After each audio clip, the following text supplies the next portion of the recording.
Now settle in, because this is a quiet story. Not loud or dramatic, just deeply aching human. It begins on a New York street, late at night, in the kind of cold that makes the gaslights seem lonelier than usual.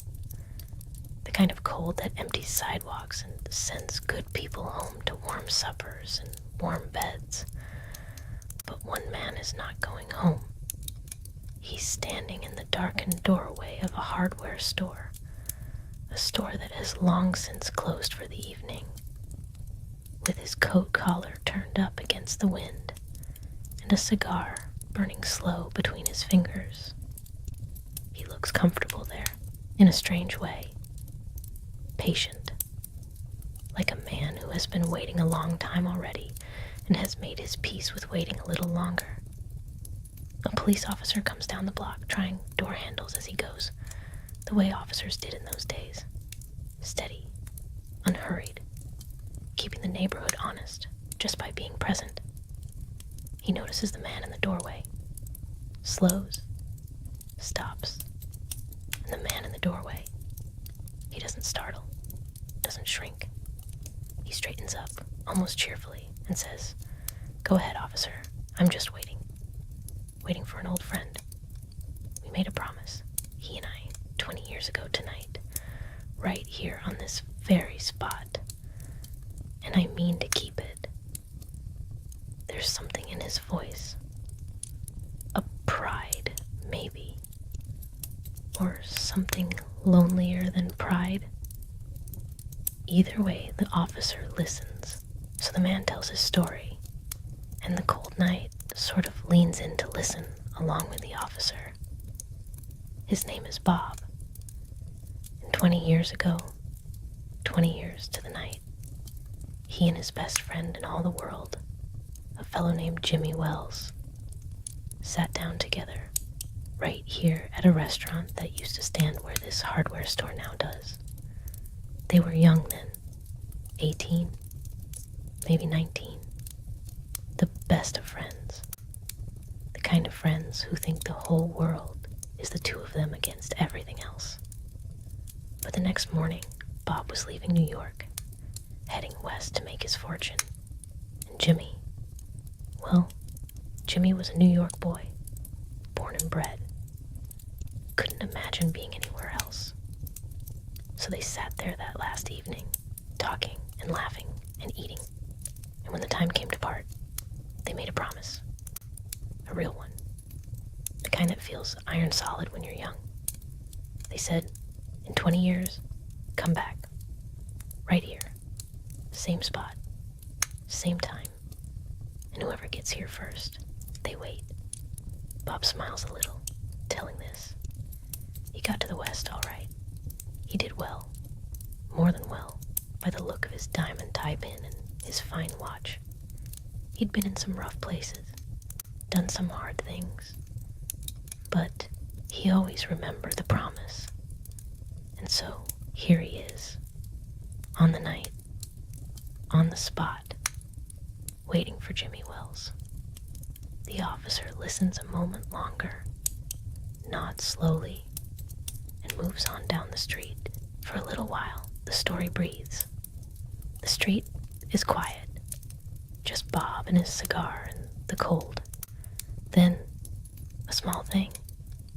Such a small thing, but listen carefully, because this is where everything turns. Bob reaches into his pocket and pulls out a match, strikes it, holds it to his watch to check the time. The flame blooms yellow and warm in the dark doorway, just for a moment, just long enough. The officer, still nearby, glances back, and in that brief trembling light, he sees Bob's face clearly.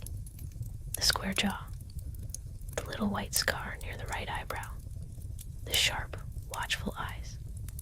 He looks at Bob a moment longer than before, and then he turns and walks on. Now, you and I, sitting here by this fire, we might wonder about that look, that pause.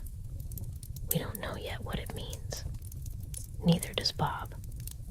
Bob just shakes the match out and leans back against the doorway and watches the street. The city goes on doing what cities do at night, muttering to itself, a carriage somewhere, a door closing, the gas lamps holding their little pools of light steady against the dark. Bob waits, and somewhere in New York, something is set in motion. Something quiet and inevitable, the way the most heartbreaking things always are. Not with a shout, but with a long, slow exhale. The match is out. The face has been seen, and the night keeps moving.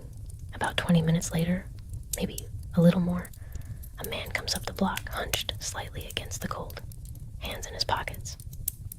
He peers into the doorway, and Bob's whole body lifts. Jimmy Wells. The man steps closer. Bob grabs his hand and pumps it. 20 years, he says. 20 years. Look at you. I almost didn't think you'd come. I'd have waited another hour, Jimmy. I swear it. They walk together, arm in arm, down the block, talking and laughing. Bob doing most of the talking, the way people do when they're full of relief. He chatters about the West, about the life he made there, about all the years piling up. But then they pass under a drugstore lamp, and the light falls on the other man's face, and Bob goes quiet, because the face is wrong, the nose is different, the jaw is different. This man is taller, broader. This is not the Jimmy Wells that Bob grew up with. Bob stops walking. His voice drops. Who are you?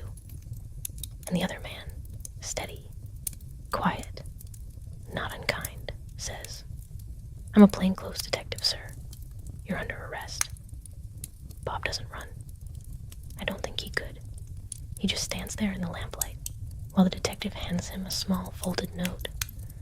Take a breath now, because this is the part that stays with you.